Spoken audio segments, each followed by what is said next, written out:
23వ కీర్తన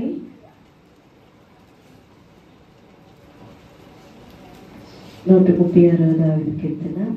యెహోవా దయాళుడు, ఆయనకు కృతజ్ఞతాస్తుతులు చెల్లించుడి. దేవదేవునికి కృతజ్ఞతాస్తుతులు చెల్లించుడి. ప్రభుకు కృతజ్ఞతాస్తుతులు చెల్లించుడి. ఆయన ఒక్కడే మహత్కార్యములు చేయవాడు. తన జ్ఞానము చేత ఆయన ఆకాశమును కలుగు చేసును. ఆయన భూమిని నీళ్ల మీద పరిచినవాడు. ఆయన గొప్ప జ్యోతులను నిర్మించినవాడు. పలుపునేటకు ఆయన సూర్యుడిని చేసెను. రాత్రి నేటకు ఆయన చంద్ర నక్షత్రములను చేసెను. ఐగుప్తు తొలచులను ఆయన హతము చేసెను. వారి మధ్య ఇశ్రాయేలును ఆయన రప్పించెను. చేయి చాచి తన బాహుబలము చేత వారిని రప్పించెను. ఎర్ర సముద్రమును ఆయన పాయలుగా చేసెను.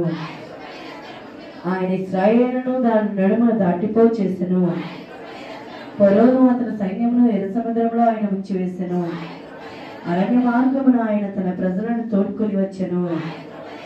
గొప్ప రాజులను ఆయన హతము చేసెను. ప్రసిద్ధి నొందిన రాజులను ఆయన హతము చేసెను. అమోరీయుల రాజైన సిహోనును ఆయన హతము చేసెను. బాషాను రాజైన ఓగును ఆయన హతము చేసెను. ఆయన వారి దేశమును మనకు స్వాస్థ్యముగా అప్పగించెను. తన సేవకుడైన ఇశ్రాయేలుకు దానిని స్వాస్థ్యముగా అప్పగించెను. మనము దీని దశలో ఉన్నప్పుడు ఆయన మనల్ని జ్ఞాపకం చేసుకొనెను. మన శత్రువు చేతిలో నుండి మనల్ని విడిపించెను. సమస్త జీవులకును ఆయన ఆహారం ఇచ్చుచున్నాడు.